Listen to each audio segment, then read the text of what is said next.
Bismillahirrahmanirrahim. Elhamdülillah ve salatu vesselamu ala Rasulillah. Fidya masalesi boyunca toktoluk ete turgan bolsok, суроо талаптар көп болуп атат. Канча беребиз, кантип беребиз, эмнеден беребиз деп. Андыктан ошол сурап аткан, талап кылып аткандарга дагы да түшүнүктүү болсун үчүн бир аз кененирээк маалымат бере кетүүнү өткөрдүк. İslam şariatında buyurulgan malum bir amaldın orduna mal sarптоо fidya denilet. Al üçün şariatta көрсөтүлгөн үзүрлүү себептер болуусу шарт. Masalan, Ramazan ayının orozosун үзүр себептүү кармай албагандар анын ордуна fidya беришет. İslamda insanды анын күчү жетпей турган нерсеге мажбурлоо жок. Аллах табарак ва таала Кур'анда айтат: "Астагфирулlah. La yukallifullahu nafsan illa wus'aha." Allah Taala nafsты, адам затты анын күчү жетпей турган нерсеге мажбурлабайт. Кармалбай калган орозого, жолусам орозо кармалбай тургандар анын ордуна fidya берүүсүнө нас, Kur'an жана хадистен далилдер бар. Allah Tabaraka ва Taala orozonu karmonu farz kıldı. Аны менен бирге эле мындай деген көрсөтмөсүндө берди. Estağfirullah ve alellezine yutiqunahu fidyatun ta'amu miskin. Sadaqallahul azim. Orozonu ötө maşakat menен kıynalıp karmay turgandarga.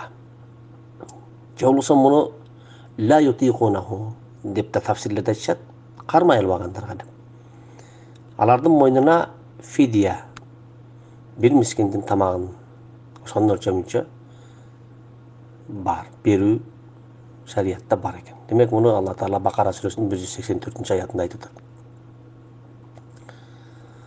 Таакат деген сөздү түшүндүрө кете турган болсок, кудрат эки түрлүү болот экен. Иститаат жана таакат болуп. Кудрат иститаат дегени бул кудрат биля машаккатын. Эч кандай машакатсыз, кыйналуусуз эле анда бир амалды аткарууга кудрет бар. Ошон үчүн жанагы ажылыкта айтылат: "Мен истата илейхи сабила", хач фарз болот бир кишиге, ал киши ошол истата ажылыкка барып келүүгө эч кандай кыйынчылыксыз кадыр болсо, кудрети болсо деп. Ал эми таакат жеси, таакат бул кудратун би машаккатын. Кудрат бар, бирок өтө машакат менен. Ошондуктан бул аятта ва алеллезине ютиқунаху деп атат. Ушундай адамдардын мойнуна ютиқунаху ошол орозону кармайт, бирок өтө эле кыйынчылык менен кармайт. Мисалы ошол өзү саум деген сөз, орозо деген сөз бир аз жеп ичүүдөн тыйылууну айтылат. Бир аз жеп ичпей турулат да, анан бирок таң жүргөндөн күн батканга чейин анын күчү жетпейт да, өтө кыйналат. Ошондуктан таакат деген сөз, лафз бул аятта айтылды. Демек, ва алеллезине ютиқунаху фидьяту тааму мискин. Аны орозону кармай албагандардын мойнунда фидия, бир мискиндин тамагын берүү бар деп айткан экен Алла Таала. Хадисте болсо Имам Бухари Атадан риваят кылат, ал Ибн Аббастан уккан экен. Ибн Аббас разияллаху анху кыраат кылыптыр. Мына ушул жогорку аятты: "Ва алеллезине ютиқунаху фидьяту тааму мискин." قال ابن عباس: ليست بمنسوخة، هو الشيخ الكبير والمرأة الكبيرة لا يستطيعان أن يصوما فيطعمان مكان كل يوم مسكينا. Жогорку аятты окуп Ибн Аббас радиаллаху анху айтыптыр. Бул аят мансух болгон эмес. Бул аятта айтылган ошол орозону кармай тургандардан максат жашы өтүп калган абышка менен кемпирлер. Булар орозо кармай албайт. Анан ар бир күндүн ордуна бир мискинге тамак берет. والمريض مرضا مزمنا مثلهما.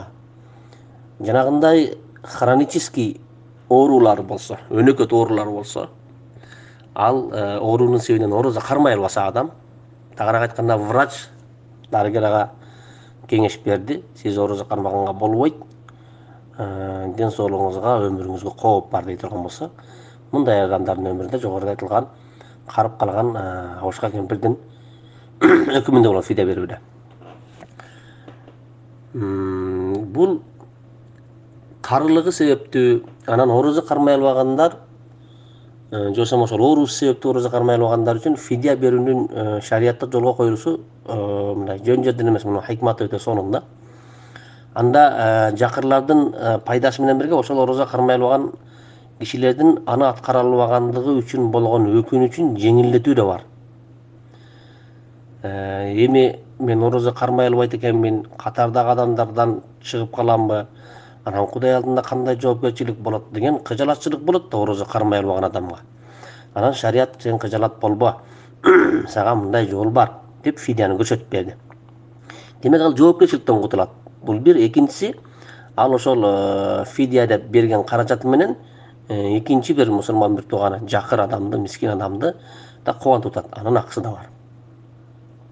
Бирок карыялар ошентип орозого күчү жетпей, анан фидия берген болуп жүрүп, анан бир күнү эле Кудай кудуреттүү зат ага кайра күч берип койсо, тагыраак айтканда орозого күчү жете турган болсо, анда кармаш керек орозону.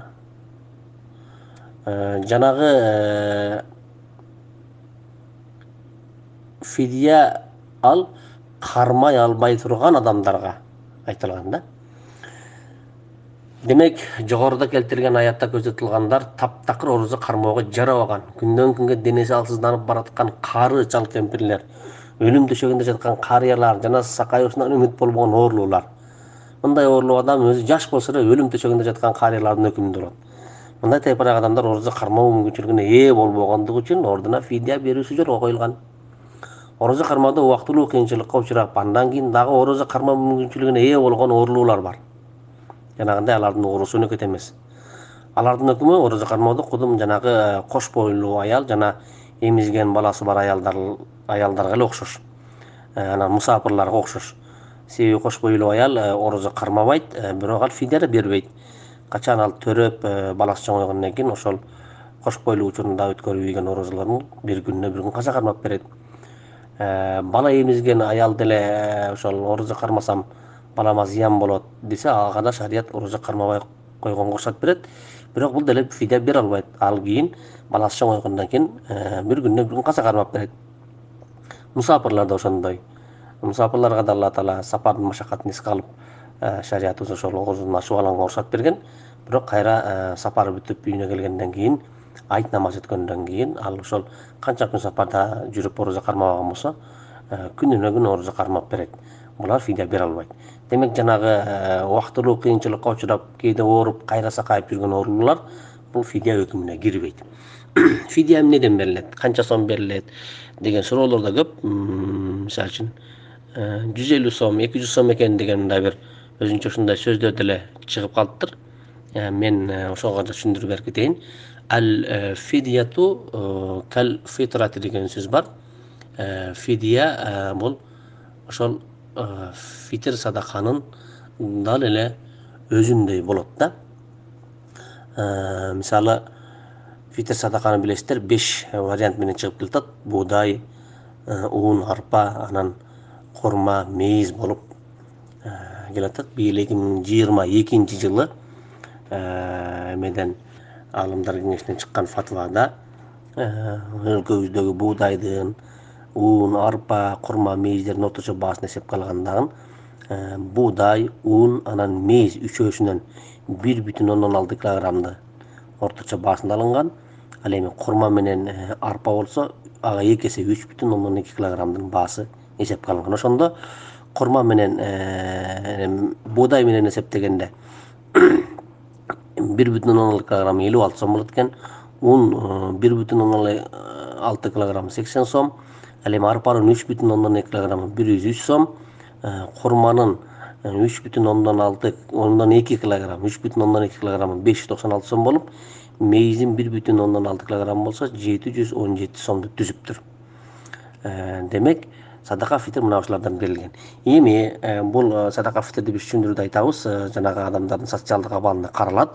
Ар бир адам өзү жакыры болсо буудай, un, арпанын баасы менен берет, ал эми ал адам бай болсо корма же мейиздин баасы менен берет деп түшүнүктөр кеткен. Эми фидия маселесине келсек да так эле ушундай болот. Ким садака фитрин буудай, арпа же ундан берип жүргөн болсо, ал адам орозо кармай албай турган болсо, фидиясын да ошо баа менен берет. Мисалы үчүн жакыр адам болсо, буудай менен бере турган болсо, 56 сом болду, аны 30га көбөйтөбүз, 30 күндүк кылып, ал 1680 сомду түзөт. Эгер un менен бериш керек болсо, аны да 80 сом экен, аны 30га көбөйтсөк 2400 сом болот. Ал эми арпа менен берем десе 103 сомду 30 күнгө көбөйтө турган болсок 3090 сом болот. Ал эми бай адамдар бар. Бай адамдар мисалы жолтордо бас жиптерди минип жүрөт, алар особняк чоң үйлөрдө жашайт. Анан бул садака фитрди албетте мейизи корма менен берет да. Эми ошондой адамдар орозо кармай албай турган абалга түшүп калган болсо, булардын фидиясы да ошол корма же мейиз менен болот да. Эми ошол адам анан 56 сомдон эсептеп туруп 1608 сом менен эле 1680 сом менен эле бир айлык орозодон кутулуп кетсе, бунда эч кандай адилеттүүлүк болбой калат. Андыктан алар ошол садака фитрди мейиз менен курмадан бергендей, фидиясын дагы мейизи курмадан бериш керек. Курма менен эсептесек 596 сомду 30 күнгө 30га көбөйтсөк 17880 сом болот экен. Ал эми мейиз менен эсептесек 717 сомду 30га көбөйтсөк анда 21510 сом болот экен бир айлыгы. Садака фитр мына ушундай бериш керек. Эми аны бизде сөз бар, жанагындай 60 мискинди тойдуруп койсо, же бир мискинди 30 күн тойдурса, эртең мененки тамагын, жана кечки тамагын деген сөздөр бар. Бул мына ушул фидия маселесинде бир аз талашка себеп болот. Себеби жанагындай тамлик жана ибаха деген сөздөр бар.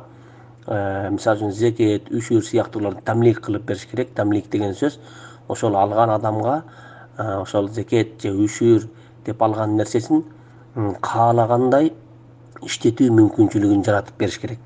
Мисалы үчүн койдон зекет берсеңиз, уйдан зекет берсеңиз, ошол койдун өзүн тирүүлөй бериңиз, уйдун өзүн тирүүлөй бериңиз, же болбосо аны акчалай бериңиз. Аны алган жанагы жакыр адам өзүнүн муктаждыгына каалагандай жумшасын да.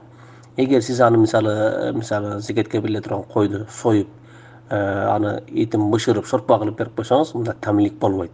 Ал байкуш ошол шорпону иче алат, башка кыла албайт. Же болбосо кийим кылып берип койдуңуз. Кийим гана кыла алат, башка эч нерсе кыла албайт.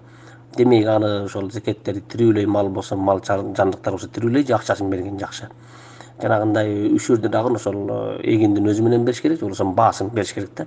Башка бир нерсеге айландырган болбойт. Анда жанагы жакыр тараптын мүмкүнчүлүгүн биз чектеп коебуз. Ал каалагандай иштете албай калат. Мына ушуну тамлик деп койт. Ал эми ибаха дей турган болсо, аны тамак түрүндө берилет. Демек фидияны биз ошондой тамлик беребизби же ибахат менен беребизби десе, уламаларыбыз эки пикирде болгон. Кээ бирөөсү жок аны тамлик кылып бериш керек, кээ бирөө жок тамак кылып берсе да боло берет дейт. Биздин мазхабтын башында турган Абу Ханифадан кийинки эле экинчи орунда турган имам Абу Юсуфтун сөзү бар. Захиди деген китепте келет. Ва фи захиди ан Аби Юсуф аннаху иза гаддахум ау ашшахум лам яджуз لأن الإباحة لا تبنئ عن التمليك والفدية منبئة عنه. Эгер ошол фидия деп бир жакырды эртең менен тамагын берип, анан кечинде тамагын берсе, бул фидиядан өтпөйт дептир Абу Юсуф. Анткени мынтип ибахат кылыш ал тамликтин ордун баспайт. Ал эми фидия болсо бул тамликтин ордун басыш керек деп айтат. Алардын далили ошол тамлик кылып бериш керек дегендиги калу инна маф'улаху ثاني إذا ذكر فللتمليك وإلا فللإباحة. Эгер ошол фидияда экинчи маф'ул зикир кылынган болсо, демек бул тамликти түшүндүрөт. Тагыраак айтканда фидияны феил десек, анын биринчи маф'улу таам, экинчи маф'улу мискин болот. Ошондо бул тамлик үчүн. Демек ошол садака фитрди кылып туруп анан акчалай же жанагындай корма мейидин өзүн колуна кармаш керек, тиги жакыр өзү каалагандай иштеш керек. Ибахатка болбойт дейт. Андыктан хилафтан чыгыш үчүн ошол фидияга берүүчүлөр болсо, мына ушинтип тамлик менен бергени максатка ылайыктуу болот. Demek bunu bir bağa özünçe çektep alıp 150 so'm же 200 so'm же özü girip bir kafege же staloyga girip aşkanaga girip tamaktary ondan oşonun basyny çıgaryp özünçe bir iştihat kılıp bir bağlady belgilegen bul şeriatda toora emes. Andaktan fidyanyň basy bul sadaka fitrden basynyň özü andan başka boluşy mümkin emes.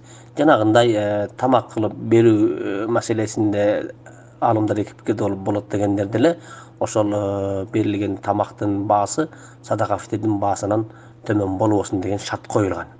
Misaly eger men tamak kılıp berem dese janagy bay adamlar ne kılış gerek 596 so'mduk har bir adamga bir post tamaktın basy 596 so'mdan 717 so'mdan kem bolbaş gerek da.